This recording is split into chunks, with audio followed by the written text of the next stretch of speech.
இதுல பெண்கள் பலிக்கடாவாகிறது எதனால தெரியுமா? பெண்கள்கிட்ட இருக்கிற பலகீனம். ஆண்கள் செய்த தவறு ஒன்று இருக்குது, பெண்களுக்கிட்ட அன்பை வெளியில காட்டுறது இல்லை. அன்பு தேவை. உளவியலாளர்கள் சொல்றாங்க, நீட்ஸ் தியரி என்று 5 விதமான தேவைகள் இழக்கப்படும் போது உளவியல் பாதிப்பு ஏற்படும். அதுல ஒன்று அன்பு தேவை, காப்பு தேவை, உணவு தேவை, பாலியல் தேவை. அதுல அன்பு தேவையில தான் நிறைய பெண்கள் பாதிக்கப்படுறாங்க. இன்றைக்கு ஒரு பெண் தப்பா போறதுக்கு காரணம் அன்பு தேவை இல்லாம போறதுதான். புருஷன் கடையில வேலை செய்யற ஒருத்தன் கறிய வேண்டி கொடுக்க சொல்லிருப்பான். கறிய கொடுக்க வரக்கொள்ள, மேடம் ஏன் முகம் வாடிருக்கு, காய்ச்சலான்னு கேட்டுருவான்.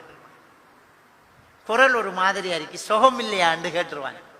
நீங்க ஒரு மாதிரியா இருக்கிறீங்க, என்ன நடந்த, மெலிஞ்சி வைத்தீங்க, கண் தாண்டிருக்கி என்று சொல்லிடுவான்.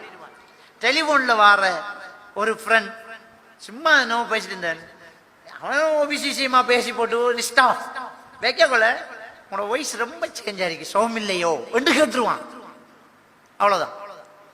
இந்த பொம்பளை இதே கிரியேட் பண்ணுவான். நம்மளோட புருஷன் இவ்வளவு நாளைக்கு ஒரு நாளையில மதிச்சிருப்பான், நான் எனக்கு காய்ச்சல், நான் நேத்திருந்து தடுமலோட இருக்கேன், என்ற புருஷன் இதுவரைக்கும் கேட்கல, உனக்கு தடுமலா, உன்னோட குரல் ஒரு சாதியா இருக்கான். நான் வெளிநாட்டில் இருக்கிற என்ற மாப்பிள்ளையோட ஒவ்வொரு நாளும் டெலிபோன்ல பேசுறேன், அவனுக்கு இது விளங்கல. ஆனா இவன் ஆபீஸ்ல வேலை செய்யறவன், என்ன மேடம் ஒரு மாதிரியா இருக்கிற, குரல்ல விளங்குது என்று சொல்லிட்டான். இதான் பெண்கள் பாதிக்கப்படுறது. அதுல நாம தவறு விடுறோம் உண்டு. 2வது, பெண்கள் ஏமாந்து போறாங்க. இப்படி கருணையை காட்டுறவன் யார்? உங்களை பதுங்கி பாயணும் என்று நினைக்கிறவன். அது விளங்காம அன்பாரிக்கான்னு நினைச்சுதான் டிரைவரோட ஓர, வேலைக்காரனோட பாயிற, தப்பான தொடர்புகள் வச்சுக்கிறது, இப்படியான விஷயங்கள் நடக்கிறது. அது பெண்கள் தவறு செய்யறதுக்கு தூண்டி விடுறது. நம்மகிட்ட அன்பு காட்டிட்டான் அவ்வளவு போதும். அவன் அசிங்கமா இருந்தாலும் சரி, கருப்பா இருந்தாலும் சரி, பிச்சைக்காரனா இருந்தாலும் சரி, எனக்கு அன்பு காட்டுறது தான் தேவை. புருஷன் அன்பு காட்டல, பிள்ளைகள் அன்பு காட்டல, பாப்பா அன்பு காட்டல, உம்மா அன்பு காட்டல என்ற ஒரு வெறி பெண்கள்கிட்ட இருக்குது. இந்த வீக் பாயிண்ட வச்சுதான் நிறைய தவறு நடந்துகிட்டு இருக்கு. பெண்களை மடக்கிற சிஸ்டமே தான். இந்த பெண்களை மடக்கிற இந்த மிஸ்கோல் பாட்டிற சிஸ்டமே தான் அவங்கள்ட்ட பரிதாபமாக கதைக்கிறது. ஏன் ஒரு மாதிரியா இருக்கிறீங்க, ஏன் ஒரு மாதிரி இருக்கீங்க, சோகம் இல்லையா, ரொம்ப அழகா இருக்கிறீங்க புகழ்றது. அது வேற. இந்த உடுப்பு உங்களுக்கு ரொம்ப மெச்சுவட்டா இருக்கிட்டு போயிடுவான். என்ற புருஷனும் இருக்கானே ஒரு நாளையில சொல்லிருக்கானா, அசிங்கம் தான் சொல்லுவான். நம்மளை பார்த்து போட்டு பரட்ட தலை போடி அங்காலுன்னு தான் சொல்றானே தவிர நம்மளை புகழல்ல. இவனை பாரு, உங்களோட முடி அழகா இருக்கங்க, மூக்கு மொழியா இருக்கங்கிறான், செருப்பு சூப்பரா இருக்கங்க, உடுப்பு பொருத்தமா இருக்கங்கிறான், சூப்பரா. அந்த போனுக்கு உங்களுக்கு அந்த மாதிரி இருக்கு, உங்களோட கையில பிடிக்கும் போதுதான் அந்த போனே அழகா இருக்கன்றான். சும்மா கதைப்பாவ. இதுல மயங்குறாங்க பெண்கள். இப்படி நிறைய பெண்கள் அன்பு தேவையினால், காப்பு தேவையினால் பாதிக்கப்படுறாங்க. பாதிக்கப்பட்டு அந்த இடைவெளியில நிறைய தவறு நடந்துகிட்டு இருக்கு. ரொம்ப கவனமாக இருக்கணும். பெண்கள் ரொம்ப ஜாக்கிரதையா இருக்கணும். இது அல்லாஹ் நாளை மறுமையில நம்மளை நிறுத்த போறான். ஒரு ஆணும் பெண்ணும் தனித்திருந்தால் 3வது ஷைத்தான் என்று ரசூலுல்லாஹி ஸல்லல்லாஹு அலைஹி வஸல்லம் சொன்னாங்களே, அந்த தனிமை என்பது நேரடியாக உடம்பும் பட்ட தனிமை மட்டுமா, கவரேஜ் வழியாக உள்ளே வந்தாலும் தனிமைதான். இன்னைக்கு கவரேஜுக்குள்ள வாரான், தனிமையா இருக்கிறான்.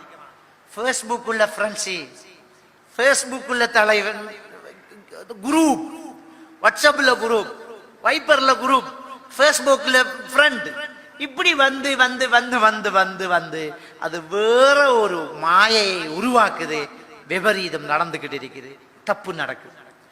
ஆக இந்த ஊடக வளர்ச்சியினாலும் இந்த செல்போன் கலாச்சாரத்தினாலும் இன்றைக்கு இளசிகள் ரொம்ப பாதிக்கப்படுது, இளைஞர்கள் ரொம்ப பாதிக்கப்பட்டு இருக்கிறாங்க. இது தடுக்கப்பட வேண்டியது. அடுத்தது பெற்றோர்களுடைய கண்காணிப்பு. சின்ன பிள்ளைகளை, பொம்பளை பிள்ளைகளை தான் நாம கவனிக்கணும், ஆம்பளை பிள்ளைகளையும் கவனிக்கணும். அதுவும் பாதிக்கப்படுது.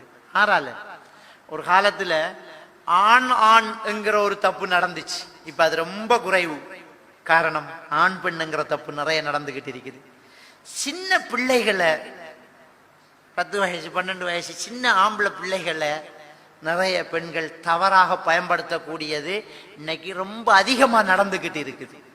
ஏண்டா அங்க சந்தேகம் பெறாது, அங்க விபரீதம் பெறாது என்கிற 2 காரணத்தினாலையும் சிலர் தன்னுடைய ஆசைக்கு இப்படி சிறுவர்களை பலியாக்கி கொண்டிருக்கக்கூடிய சம்பவம் அண்மை காலமாக நிறைய நடந்துட்டு. அதனால குல்லுக்கும் ராயின் வ குல்லுக்கும் மசூலின் அன் ரஅய்யத்திஹி, நாம ஒவ்வொருவரும் கண்காணிப்பாளர்கள். நம்முடைய கண்காணிப்பு பற்றி நாளை மறுமையில் விசாரிக்கப்படுவோம். ஆம்பளை பிள்ளையும் சரி பொம்பளை பிள்ளையும் சரி எல்லாருக்கிட்டையும் இருந்து பாதுகாக்கணும். படிச்சு கொடுக்குற டீச்சர்ல இருந்து, மௌலவிகிட்ட இருந்து, ஓட்டிக்கு போற ஆட்டோ டிரைவர்ல இருந்து, வேன் டிரைவர்ல இருந்து, பக்கத்து வீட்டுக்கார மாமாவா இருந்தாலும் சரி, வீட்டில் இருக்கிற வயதானவர் உம்மா அப்பாவா இருந்தாலும் சரி, பாதுகாப்பாகவே வச்சிருக்க வேண்டிய ஒரு நிர்கதியான நிலை இன்றைய சமூகம். இன்றைய சமூகத்தினுடைய இந்த தொழில்நுட்ப வசதியால், இந்த ஊடகங்களினுடைய வளர்ச்சியால், இந்த பத்திரிகையினுடைய இந்த தொழில்நுட்பத்தினால் என்ன நடக்குது என்றால், இப்படியும் தவறு செய்யலாம் என்று சொல்லிக் கொடுக்கப்படுது. ஃபேஸ்புக்கில் ஒரு கேஸை போறோம். என்ன கேஸ்? 5 வயது சிறுமி கற்பழிப்பு. அது சிலருக்கு செய்தி, சிலருக்கு இப்படியும் செய்யலாம் என்கிற ஒரு கற்றல் நடந்துகிட்டு இருக்குது. அதனால இப்படியான செய்திகளை கொடுக்காதீங்க பத்திரிகைகளுக்கு. இப்படியான செய்திகள் தேவையில்லை உங்களுக்கு பேப்பருக்கு. இப்படியான செய்திகள் உங்களோட ஃபேஸ்புக்கில் தேவையில்லை, அதை விடுங்க.